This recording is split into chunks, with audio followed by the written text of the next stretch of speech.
Takže ahoj, tady je slíbený video, takový to základní, ten se z těch oficiálních záběrů zatím, protože ty záběry z vnitřku jsem ještě nedostal, doufám, že je dostanu, takže potom to upgradeuju na nějakou verzi 2.0. Tohoto video o Falconu Heavy s mým osobním komentářem, což není zrovna úplně výhra botery, ale pro ty, kteří neumějí anglicky tak úplně dokonale, tak možná to bude i takhle lepší. Jak říkám, zatím jsou tam jenom záběry z oficiálních míst, z oficiálních vysílání společnosti SpaceX. No a my pomalu můžeme začít.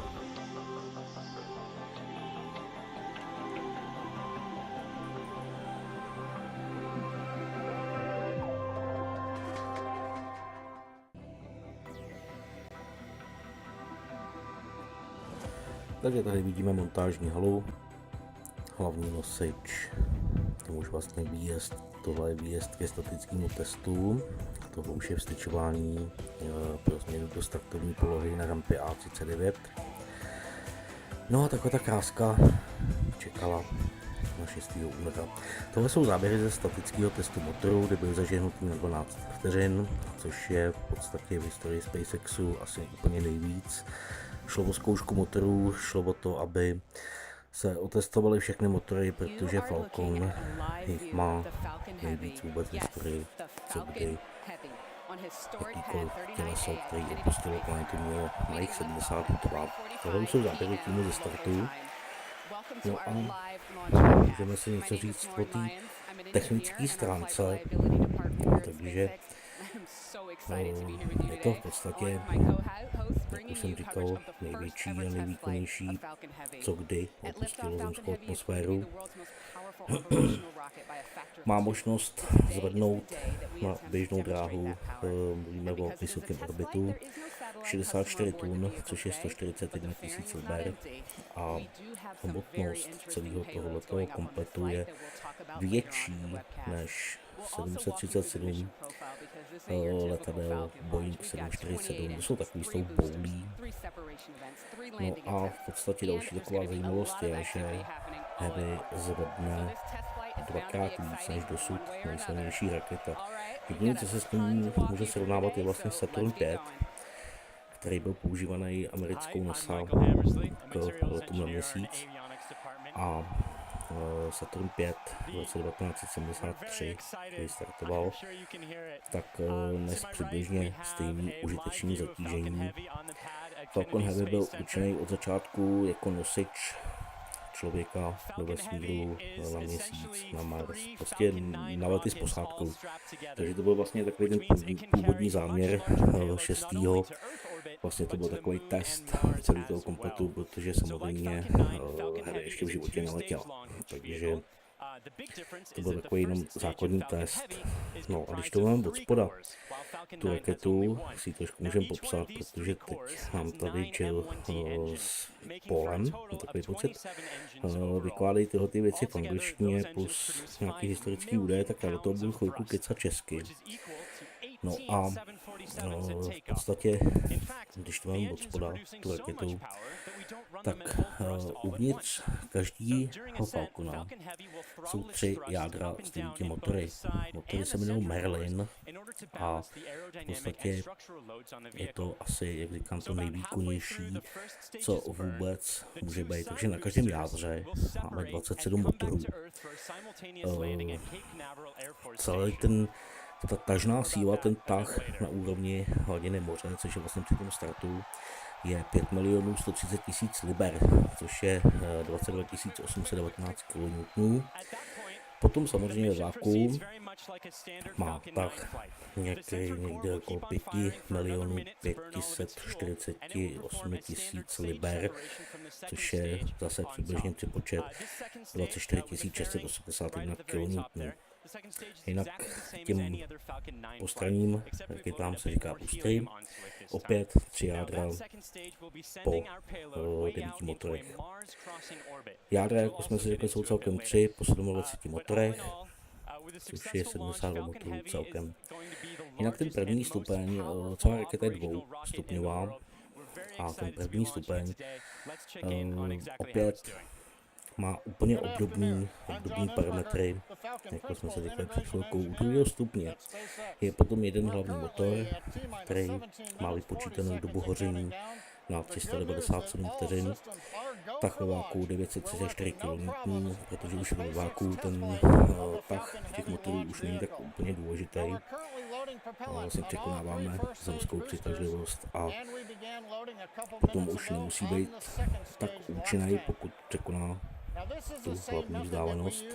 Motor je tam jenom jeden a to je vlastně v druhém stupni tak všechno. To, co vidíte nahoře, tu hlavici, mám tomu říkat hlavice, to je samozřejmě datová část, tak tam je vlastně ten náklad, který v této chvíli tvoří Tesla, přímo Elonova Tesla, s kterou jezdil tady dole po planetě. A jako takový překvapení, který bylo potvrzený vlastně v několika posledních dnech, že ta Tesla tam nebude sama, ale bude tam dokonce i robot. Jmenuje se Starman, on se ještě potom taky podíváme, jak vypadá. A je oblečený v novém skafandru, který právě SpaceX vyvíjí pro kosmické lety. Má být lehčí, člověk má být ohebnější. A je to prostě o komfortu, o snížení té váhy toho vlastního skafandru na tělo člověka. Samozřejmě pracovat ve váku a v takových teplotách, které prostě panují, při absolutní nule a podobně, je hodně složitý, takže čím méně toho má člověk na sobě, tím se mu tam pracuje daleko lépe. No a tohletu střelu, tohletu část má vynést na běžnou dráhu, na vysoký orbit, kde se potom odpojí a bude pokračovat po heliocentrické dráze směrem k Marsu. Zatím tohle jsou takový ty prvotní údaje, tak jak to bylo celé naplánované. No a teď se teda podíváme zpátky na ten start, protože do startu nás zbývá ještě 21 vteřin, 21 minut, ne vteřin. Něco kolem 20 minut. Raketa se v této chvíli stále ještě plní raketovým palivem a vlastně takový speciálně upravený letecký palivo. Já jsem úplně sám nepochopil tu chemickou reakci, nebo tak, jak se to upravuje. Je to v podstatě kerosin, který se tankuje do letadel, ale je zase ničím obohacený. Já se asi nebudu pouštět do té chemie, mohl bych si to vygooglit, mohl bych tady dělat chytrýho, ale asi ne, radši. Takže další částí potom je kyslík, který samozřejmě je vysoce hořlavý, taková ta standardní náplň těch raket. V té chvíli tady Falcon ještě stojí.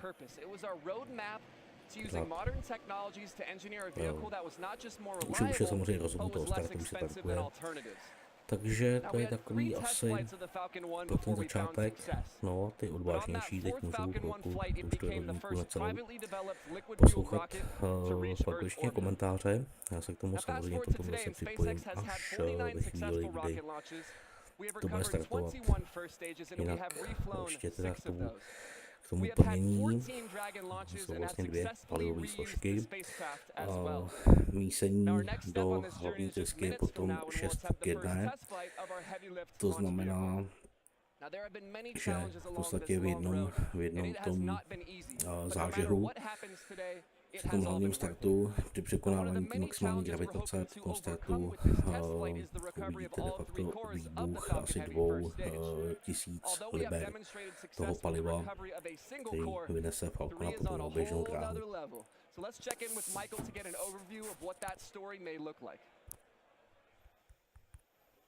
At SpaceX, our primary goal is to enable people to live on other planets, most notably Mars. But it's hard to do this without dramatically lowering the cost of access to space. And the best way to accomplish that is to reuse as much of the rocket as possible. So we've been successful at landing and reusing Falcon 9 rockets for over 2 years now, and Falcon Heavy aims to continue this trend of reusability. So today, we'll be attempting to recover all 3 of the first stage cores by using both of our landing methods, by land and by sea. So the side boosters have actually been used before on missions TICOM 8 and CRS 9.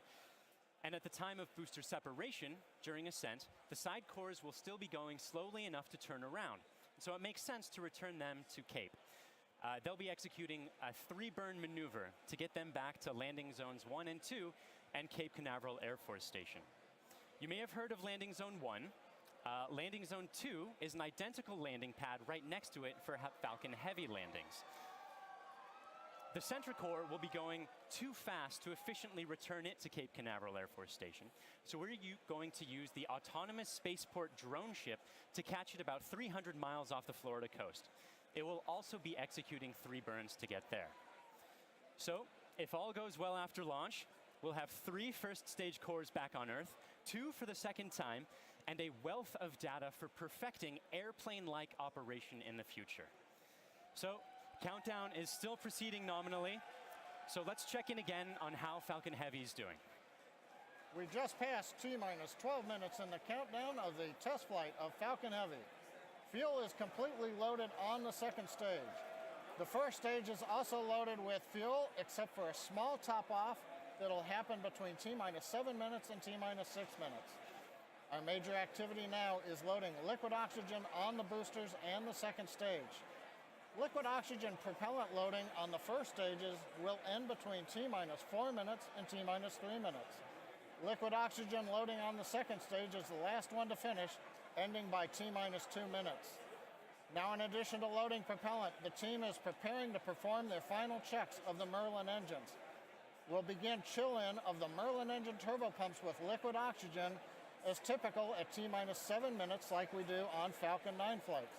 We'll also be verifying valves and using the thrust vector control actuators to move the engines to verify the actuators are working correctly. As we get to T-minus 4 minutes, the clamp on the top of the strung back will open. You can see it just behind the Falcon Heavy. That entire structure will move about 1.5 degrees away from the rocket. At liftoff, it will move the rest of the way to clear Falcon Heavy, just like Falcon 9 flights. At the T-minus 1 minute mark, the flight computers will go into startup mode. They'll be controlling the countdown on the Falcon Heavy. What's different in this flight, engine ignition will begin at T-minus 5 seconds on the 2 side boosters, followed 2 seconds later by the center core. Now we're continuing to watch the weather, making sure that the ground liftoff winds don't exceed the maximum, but they're looking good right now. We continue monitoring the upper altitude winds as reported by the balloons. But right now, at T-minus 10 minutes and 10 seconds and counting, the Falcon Heavy test flight is go. Because the first flight of Falcon Heavy is a test mission, we do not have a customer spacecraft on board today. Instead, we put something a little special with SpaceX inside the fairing. Now, more often than not, on the first flight of a new rocket, engineers will choose to fly a mass simulator, which is basically a heavy object of some sort to simulate the dynamics of flying a payload, but with little consequence if the mission doesn't work out exactly as planned. And as many of you already know, we have opted to have a little fun with our mass simulator. Stacked inside the fairing is Elon's cherry red Tesla Roadster, and inside of it, a passenger. His name is Starman, but don't worry, he's not human. But he is donning the SpaceX-designed spacesuit that our human astronauts will be wearing on Crew Dragon. And if all goes well today, we hope to get some live views of it as it makes its way into space. Now, in addition to the Roadster, you might also catch a glimpse of a smaller passenger, which is a tiny little Hot Wheel Roadster carrying a tiny little Starman, which is a little Easter egg for today's mission, so keep your eyes peeled for that. But those are not the only payloads we're flying today. Secured inside the Roadster is another really special passenger called an ARC.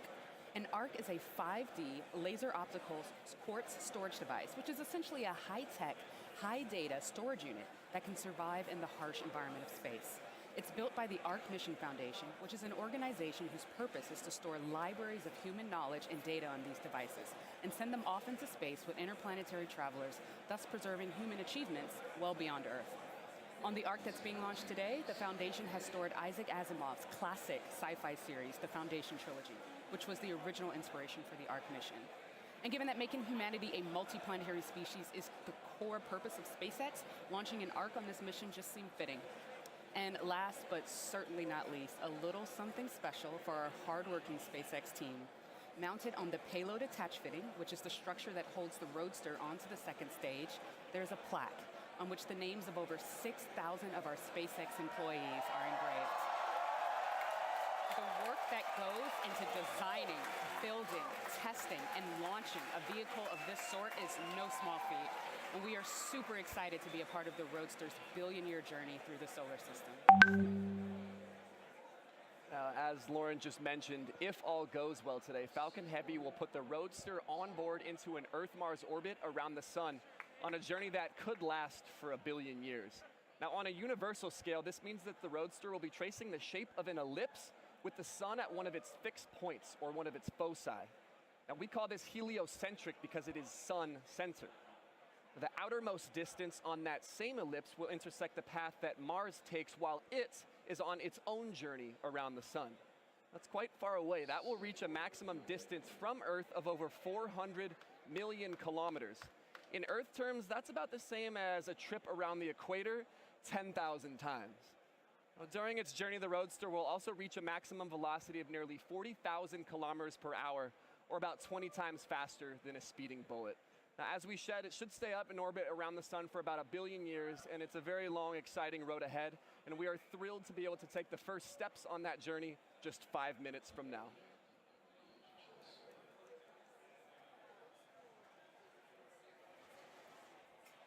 The SpaceX team continues to count down for launch of Falcon Heavy test flight. Now, once we light the engines, Falcon Heavy will check the power on all 27 Merlin engines, a critical period in the go-no-go for launch. It'll then command release from the ground hold downs. 40 seconds into flight, we'll decrease power on the 2 side boosters in preparation for maximum aerodynamic loads on the vehicle.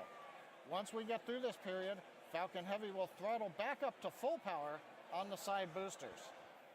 About half a minute later, we will again throttle down the 2 side boosters. This time we're decreasing the forces on the rocket structure. At this point in flight, the vehicle is much lighter, having burned off much of the propellant, but we are increasing thrust. 2.5 minutes into flight, we'll fully turn off the side boosters, an event called BECO, Booster Engine Cutoff. At this point, the pneumatic separation system on the center core will unlock the 2 side boosters and push them away. The side boosters will disconnect first at the top of the center core, then milliseconds later from the bottom, so they'll actually rotate away from the center core slightly. Once the side boosters are clear, the center core will throttle up to full power and burn for another 25 seconds. Finally, at just past 3 minutes after liftoff, the center core will shut down, an event called MECO, Main Engine Cutoff, and the second stage will separate. From this point on, it's like a Falcon 9 mission. The fairing will separate, the MVAC-D upper stage engine fires, eventually sending the stage and payload out into the solar system to orbit around the sun. So that gives you a feel for the sequence of events we're planning on today's flight. So now, at T-minus 4 minutes, 45 seconds and counting, let's witness the test flight of Falcon Heavy.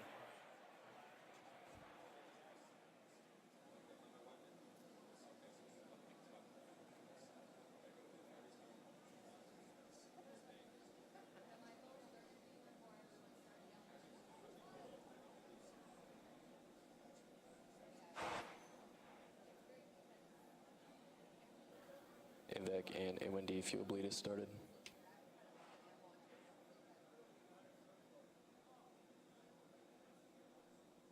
Safety NY critical locks arms are low, open. throttling to close up.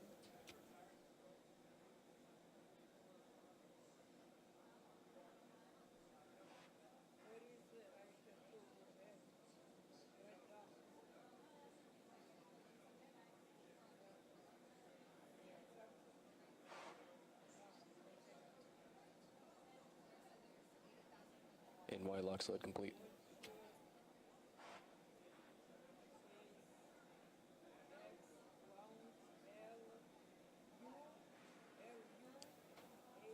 PY locks load, throttling to close up. PY locks load complete.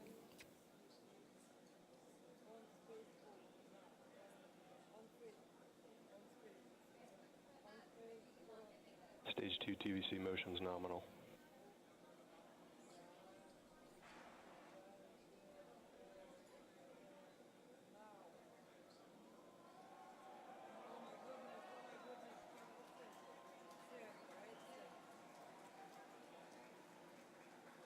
BOGO bleed verification. Center core lock sled complete. Strombeck lower has ended. Strombeck's at 88.2 degrees.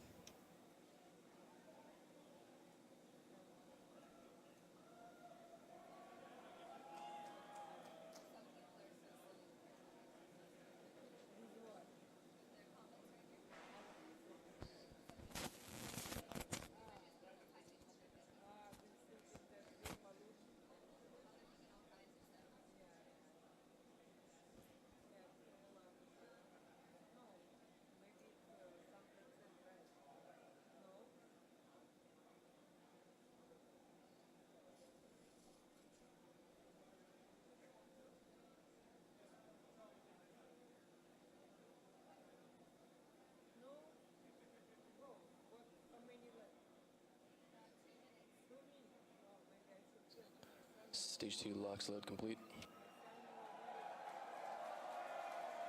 Falcon Heavy prop load is complete.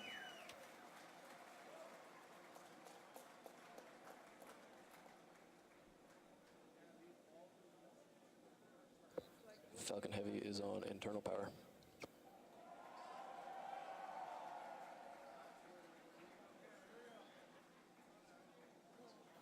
Vehicles in self-align. Ground gas closeouts has started.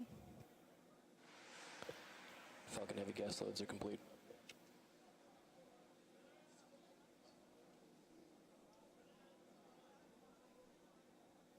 M1D fuel bleed complete.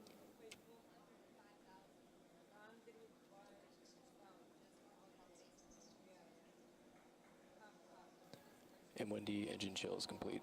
AFTS is ready for launch. Ground gas closeouts are complete. Falcon Heavy is in startup.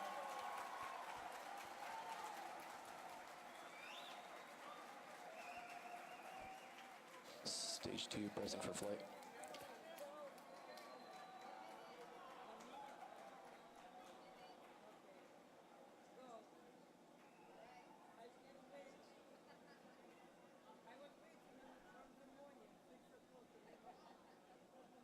T-minus 30 seconds. Launch director on countdown 1. SpaceX Falcon Heavy, go for launch. Falcon Heavy is configured for flight. T-minus 15, stand by. Takže máme chvilku do startu, můžete si to odpočítat spolu se všema, kteří tomu toho byli. Side booster ignition. 6, 5, 4, 3. Teď došlo k hlavnímu zážehu.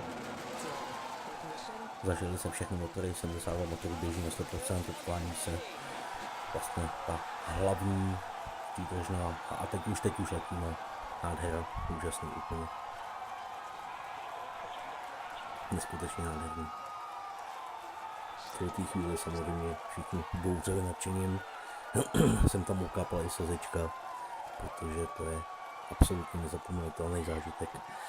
Potom vlastně vpravo nahoře vidíte takový dva údaje. První, dalo by se říct, je to výška. To je to, co tam teď běží rychleji a potom je telemetrie, která se udává v kilometrech za vteřinu. Takže vidíte, že prostě to je něco neskutečně rychlého. V této chvíli už máme téměř 1000 km nad zemským povrchem. Nádherné záběry, všechny 3 hořící motory. Prostřední neběží na plný výkon, prostřední potom poběží na plný výkon až po odpojení obou bočních stupňů. Na tu cestovnou běžnou dráhu tady už máme maximální tah těch motorů, to je vlastně to okýnko, který se tam vybudovalo. To jsou kamery na Falconu, relativně okýnka a ukazují potom, za chvíli se začnou odpojovat oba 2 stupně před jakmile se vlastně dočerpá palivo, že? Takže se odpojí ty 2 stupně. Fantastický, úplně úžasný záběry. Naprosto nádherný, čistý. Všechno v HDčku.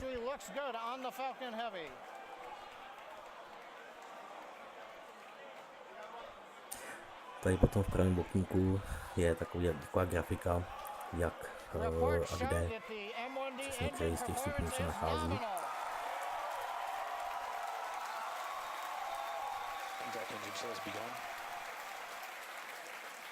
Side boosters have begun to throttle down in preparation for the upcoming shutdown in 20 seconds.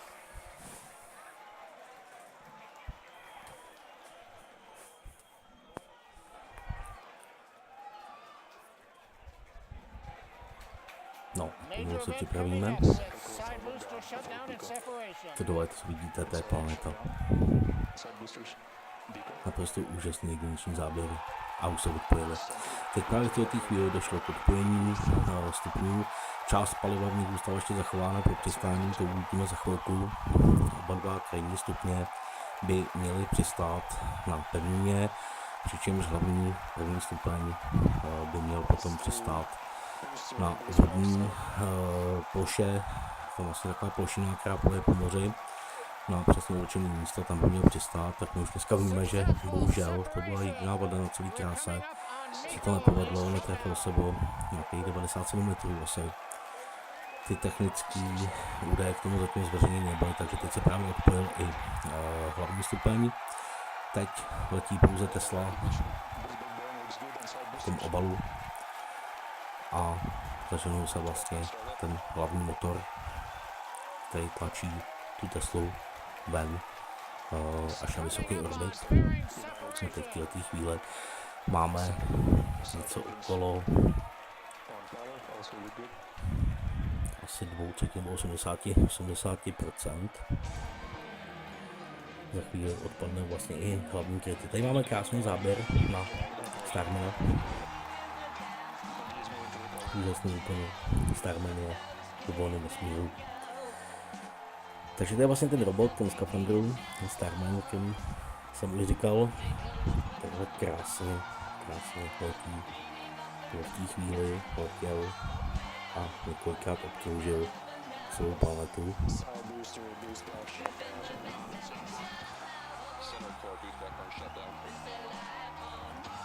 Ano, vtipný obrázek, o tom málo kdo věděl, don't panic, nepanikař, což je citát z knížky, kterou asi velice rád, to je stopařovo průvodce po galaxii. No a tady prostě vidíte, to je prostě to nejúžasnější na celém tom, ta radost prostě, všechno vyšlo naprosto přesně tak, jak mělo.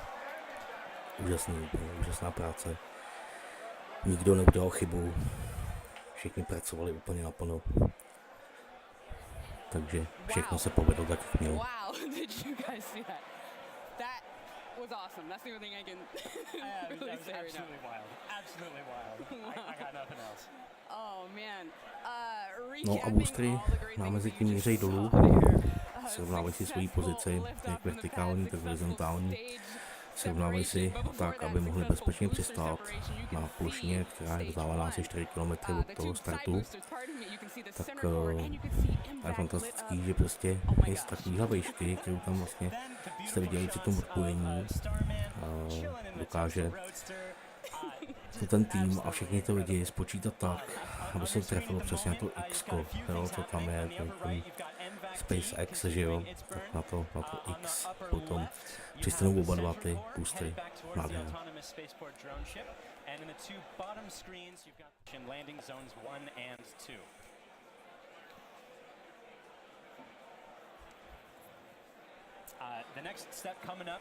No a zatímco oba boostry klesají, tak Starman Leonově Tesla pokračuje na stále vyšší a vyšší orbit.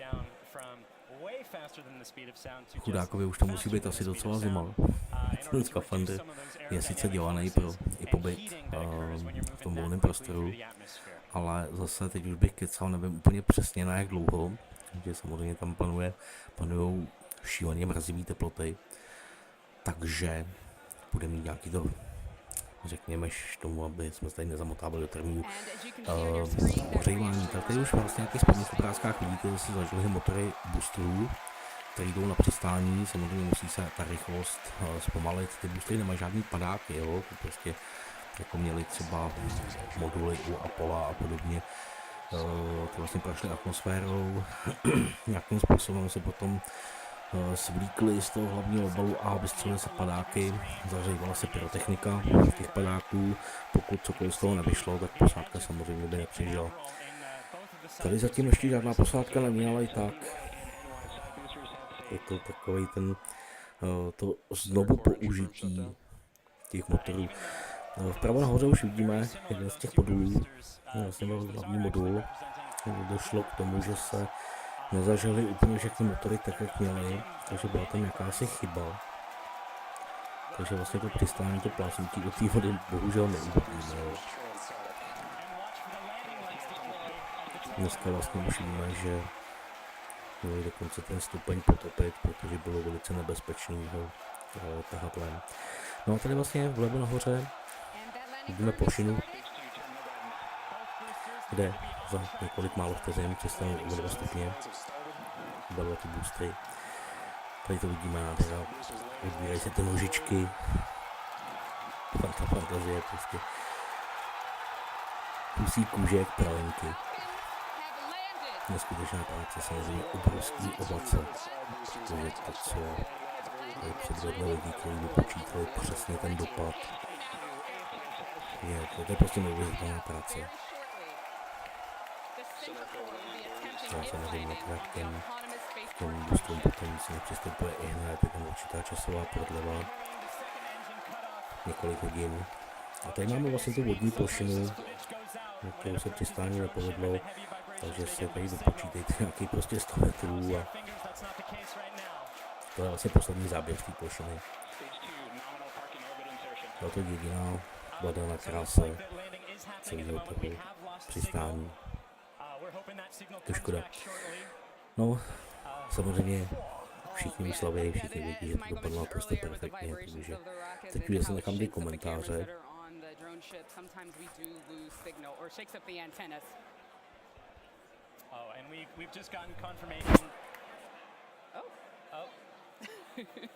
We're waiting to hear what happens, and so we're listening in, and we're still waiting to hear. We'll let you know as soon as we find out. You'll know. People are cheering, but we'll get the call and know hopefully very, very soon how that center core is doing, whether it's standing up proud on that drone ship or not. Meanwhile, those were absolutely gorgeous. Meanwhile, the second stage is continuing its trajectory towards Mars. It's all looking good there. John, come give us a recap of the full mission. He stands. Well, if you could hear all that cheering, it was an outstanding test flight of the Falcon Heavy.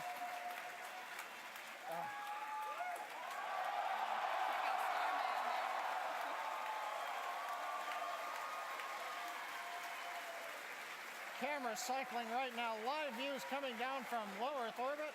The second stage successfully got there, and it got there as the culmination of a great Falcon Heavy test flight. We lit 27 engines, throttled the boosters up and down. We separated the side boosters. They came back spectacular, simultaneous landing. The center core did its job. The second stage did it. Everything that you could want in a test flight, we got here. Now we're just looking for the icing on the cake to find out what happened on the drone show. But all in all, an outstanding test flight for Falcon Heavy. Wow, what an absolutely momentous occasion. Thank you so much to the range for contributing their expertise to today's launch, the FAA for the licenses to launch and land those boosters, as well as the rest of Falcon Heavy. And thank you to you, the viewers, for joining us for a really, really cool moment here. And to find out what happened with the center core and what's going on with Starman as he makes its journey through space and all of our other launches, you can visit us at SpaceX.com and follow us on social media on LinkedIn and Twitter. If you would like to join us on exciting projects like these, please visit SpaceX.com/careers. From the entire grateful team here, thank you again for joining us. We'll see you next time.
Didn't know what time it was, the lights were low. I leaned back on my radio. Some cat was laying down some rock and roll, let us all said. Then the loud sound, it seemed to fade. Came back like a slow voice on a wave of fate. That was no DJ, that was hazy cosmic jive. There's a starman waiting in the sky. He'd like to come and meet us, but he thinks he'd blow our minds. There's a starman waiting in the sky. He's told us not to blow it, 'cause he knows it's all worthwhile. He's hoping, let the children use it. Let the children use it. Let all the children do get.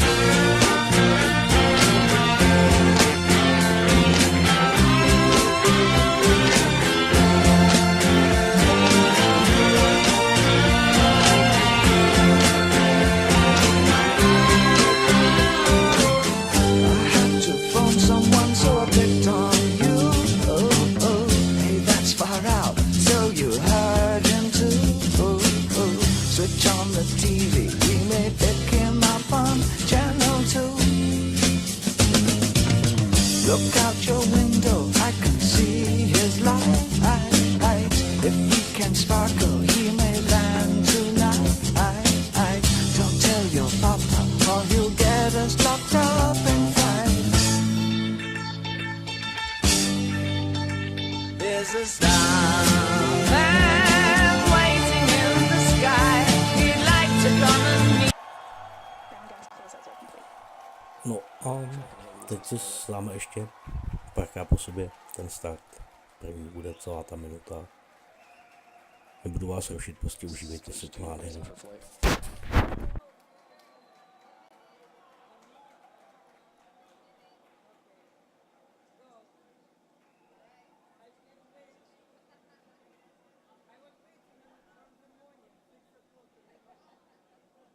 T-minus 30 seconds. Launch director on countdown 1. SpaceX, Falcon Heavy, go for launch. Falcon Heavy is configured for flight. T-minus 15, stand by for terminal count. 10, 9, 8. Side booster ignition. 6, 5, 4, 3, 2, 1. Ignition. Falcon Heavy.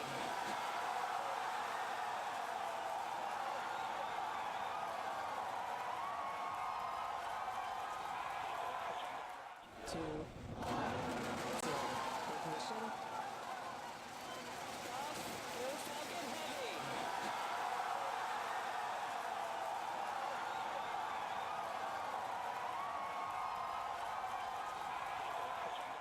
3, 2, 1, 0. Ignition. Falcon Heavy.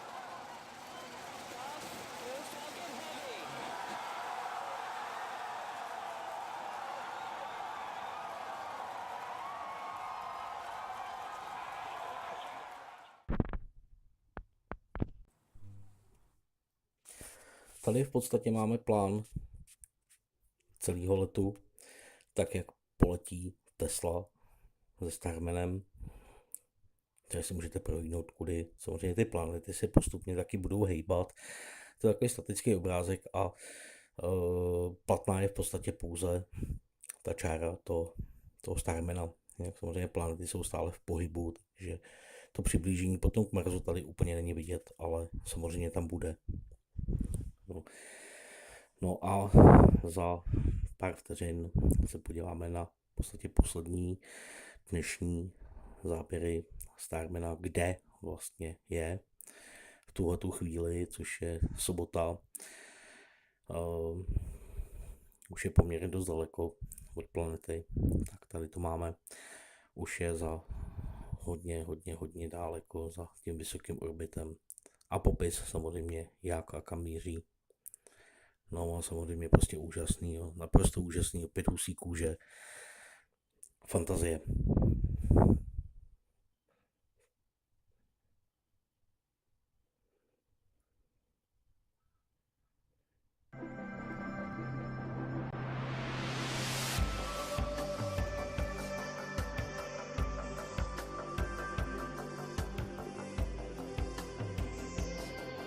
A to už je takový to jenom konstatování, proč se začal psát nový věk, protože dřív se počítalo s tím, že na vynesení 1 kg na běžnou dráhu jsou nutné náklady přibližně asi 63 až 66 tisíc amerických dolarů.